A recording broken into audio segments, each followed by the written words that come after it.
بسم اللہ الرحمن الرحیم۔ السلام علیکم ورحمۃ اللہ وبرکاتہ۔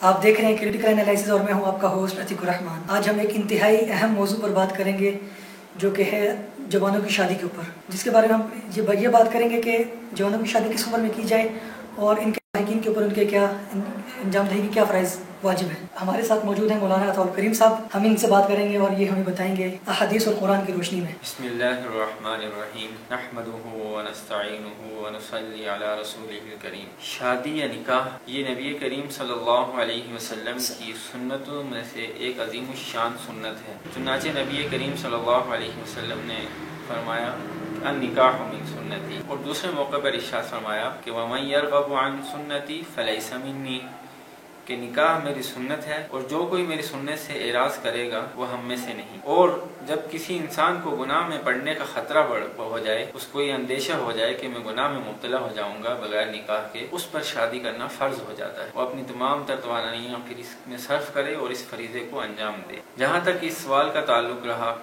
کہ شادی کس عمر میں ہونی چاہیے، اس کے بارے میں نبی کریم صلی اللہ علیہ وسلم نے ہمیں یہ تعلیم دی ہے کہ اپنی اولاد کا نکاح 16 سال کی عمر میں کر دیا جائے۔ اگر کوئی آدمی اس عمر میں نکاح نہیں کرتا اور اس کے بچے کسی گناہ میں مبتلا ہو جاتے ہیں، اولاد کسی گناہ میں مبتلا ہوتی ہے، تو اس کا گناہ اس کے والدین کے حصے میں لکھا جاتا ہے، اس کے والدین کا بھی حصہ اس گناہ میں آ جاتا ہے۔ اسی طرح بالغ بچیوں کے بارے میں آیا ہے کہ اگر بچی کے بالغ ہونے کے بعد اگر والدین اس کا نکاح نہیں کر رہے تو وہ اگر کسی گناہ میں مبتلا ہوتی ہے تو والدین برابر کے گناہ میں شریک ہوتے ہیں۔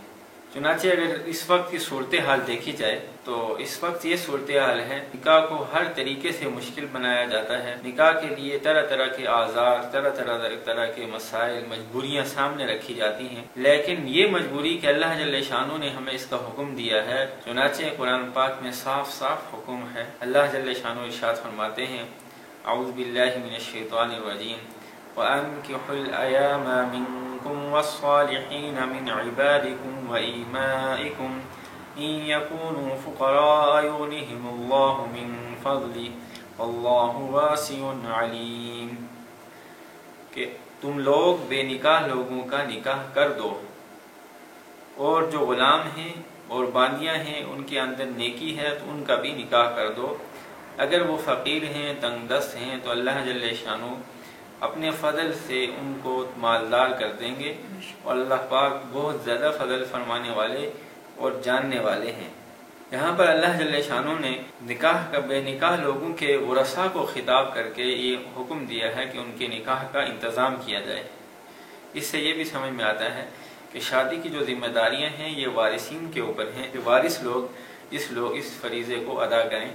اللہ جل شانہ کے اس عظیم شان فریضے کو ادا کرنے کی ذمہ داری ان پر ڈالی گئی ہے۔ دوسرا، اس آیت کے اندر یہ حکم دیا گیا ہے کہ اگر جو لوگ کا نکاح کروایا جا رہا ہے وہ اگر تنگ دست ہیں، ان کے پاس مال و متاع نہیں ہے، تو اللہ پاک اپنے فضل سے ان کو وسعت عطا فرما دیں گے، ان کا نکاح کر دیا جائے، پھر اللہ پاک اس کی برکت سے ان کو وسعت عطا فرما دیں گے۔ چنانچہ نبی کریم صلی اللہ علیہ وسلم کی احادیث میں بھی اس کی فضیلت ملتی ہے کہ نکاح سے رزق کے اندر برکت ہوتی ہے۔ چنانچہ مشہور واقعہ ہے ایک صحابی کا کہ انہوں نے نبی کریم صلی اللہ علیہ وسلم سے شکایت کی کہ یا رسول اللہ میرے پاس فقر ہے، فاقہ ہے، مال و متاع نہیں ہے۔ اللہ کے نبی صلی اللہ علیہ وسلم نے انہیں نکاح کی ترغیب دی۔ کچھ عرصے بعد وہ پھر حاضر ہوئے اور کہا یا رسول اللہ فقر و فاقہ ختم نہیں ہوا۔ آپ علیہ السلام نے فرمایا کہ تم دوسری شادی کر لو۔ کچھ عرصے بعد پھر حاضر ہوئے اور ارشاد فرمایا یا رسول اللہ حالت ایسی ہی ہے، بدلی نہیں۔ آپ علیہ السلام نے فرمایا کہ تیسری شادی کر لو۔ پھر کچھ عرصے بعد حاضر ہوئے اور یا رسول اللہ وہ صورتحال وہی ہے، تبدیل نہیں ہوئی۔ اللہ کے نبی صلی اللہ علیہ وسلم نے ارشاد فرمایا چوتھی شادی کر لو۔ انہوں نے 4 نکاح کر لیے، تو جب ان کی چوتھی شادی ہو گئی تو اب اللہ جل شانہ نے ہر طرف سے ان پر رزق کی بارش فرما دی، رزق کے دروازے کھول دیے۔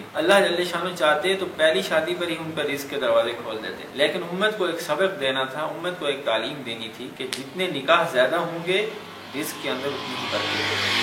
تو نکاح کرنا رزق کی کمی کا باعث نہیں ہے بلکہ رزق کی زیادتی کا باعث ہے۔